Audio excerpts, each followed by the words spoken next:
भारत के हालात। आखिर जिम्मेदार कौन? वह देश जो कभी सोने की चिड़िया कहलाता था, आज उसी देश की हालत दिन ब दिन बद से बदतर होती जा रही है। वह देश न जिसे कभी अपनी युवा शक्ति पर गर्व था, आज उसी देश में युवाओं पर कोकोरोंच कहा जाने लगा है। आज उसी देश का युवा निराश है, परेशान है और अपने भविष्य को लेकर चिंतित है। लेकिन सवाल यह है, आखिर ऐसा क्यों?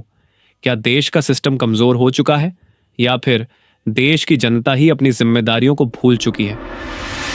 दोस्तों, आज हम किसी व्यक्ति की नहीं, किसी एक पार्टी की नहीं, बल्कि अपने देश के हालातों की बात करेंगे। अगर हम आज के भारत को देखें तो समस्याओं की कोई कमी नहीं है। लेकिन सबसे पहले बात करते हैं राजनीति की। क्या आज की राजनीति वास्तव में राजनीति रह गई है या फिर इसे केवल सत्ता का खेल बनाकर रख दिया गया है? क्योंकि चड्डा जैसे लोग भी पैसों के आगे पहने नजर आते हैं, क्योंकि राजनीति का उद्देश्य जनता की सेवा होना चाहिए। लेकिन आज जनता के मन में सवाल उठ रहे हैं, क्या हम उसी दिशा में आगे बढ़ रहे हैं जिसकी कल्पना संविधान के निर्माताओं ने की थी? क्या यही वह भारत है जिसके लिए हमारे वीर सपूतों ने अपने प्राणों का बलिदान दिया थे?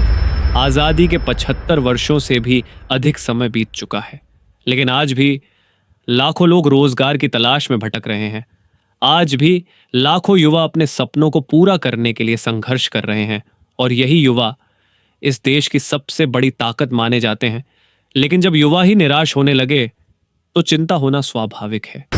दोस्तों, भारत का युवा केवल नौकरी नहीं चाहता, वह सम्मान चाहता है, वह अवसर चाहता है, वह अपने परिवार का भविष्य सुरक्षित करना चाहता है।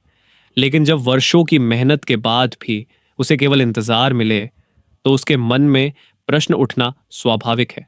अब बात करते हैं शिक्षा की। इतिहास गवाह है, जब जब किसी राष्ट्र ने शिक्षा का सम्मान किया है, वह राष्ट्र आगे बढ़ा है, और जब जब शिक्षा को कमजोर किया गया, विकास कम और विनाश अधिक हुआ।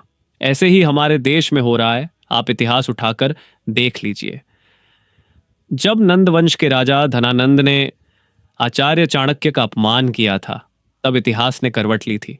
एक नए युग की शुरुआत हुई थी और दुनिया ने देखा था कि ज्ञान की शक्ति किसी भी साम्राज्य से बड़ी होती है। अब बात करते हैं धर्म की। धर्म जो लोगों को जोड़ने का कार्य करता है, धर्म न जो सत्य, करुणा और मानवता का मार्ग दिखाता है, वही धर्म रक्षक धर्म के भक्षक बन बैठे हैं। जिस देश में नारी का पूजन होता था, उसी देश में आज नारियों की यह दुर्दशा हो गई है कि आप खुद देख सकते हैं। और जो ये धर्म के ठेकेदार है, वो धर्म नाम के हथियार का उपयोग अपनी ही जनता के लिए करता है। लेकिन जब धर्म के नाम पर लोगों की भावनाओं का शोषण होने लगे, तब समाज कमजोर होने लगता है। और यही कारण है कि आज बहुत से लोग सवाल पूछ रहे हैं, क्या हम आज भी उसी गौरवशाली अपने भारत देश में ही निवास करते हैं क्या? अब बात करते हैं मीडिया की। मीडिया को लोकतंत्र का चौथा स्तंभ कहा जाता है, क्योंकि मीडिया का काम है सच्चाई को जनता तक पहुंचाना। परंतु आज की मीडिया जनता के लिए नहीं, पैसों के लिए काम करती है।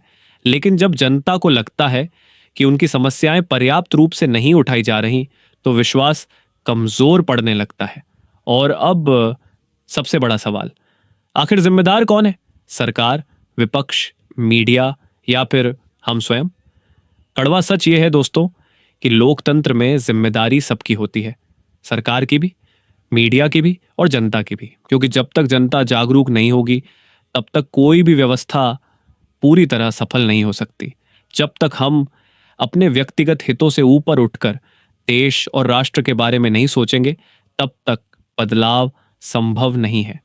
दोस्तों, डॉक्टर भीमराव अंबेडकर ने जिस भारत का सपना देखा था, अगर हमें उस भारत का निर्माण करना है तो हमें जागरूक बनना होगा, हमें एकजुट होना होगा, हमें सवाल पूछने होंगे और सबसे महत्वपूर्ण, हमें अपने अधिकारों के साथ साथ अपने कर्तव्यों को भी समझना होगा। याद रखिए, देश केवल सरकार से नहीं बनता, देश केवल नेताओं से नहीं बनता, देश बनता है उसकी जागरूक जनता से। और जिस दिन भारत का हर नागरिक जागरूक हो जाएगा, उस दिन इस देश को दुनिया की कोई ताकत रोक नहीं पाएगी। अगर आपको मेरी बातों में सच्चाई दिखाई देती है तो इस वीडियो को अधिक से अधिक लोगों तक पहुंचाइए। अपनी राय कमेंट में ज़रूर बताइए, क्योंकि देश हम सबका है और इसकी जिम्मेदारी भी हम सबकी है। जय हिंद।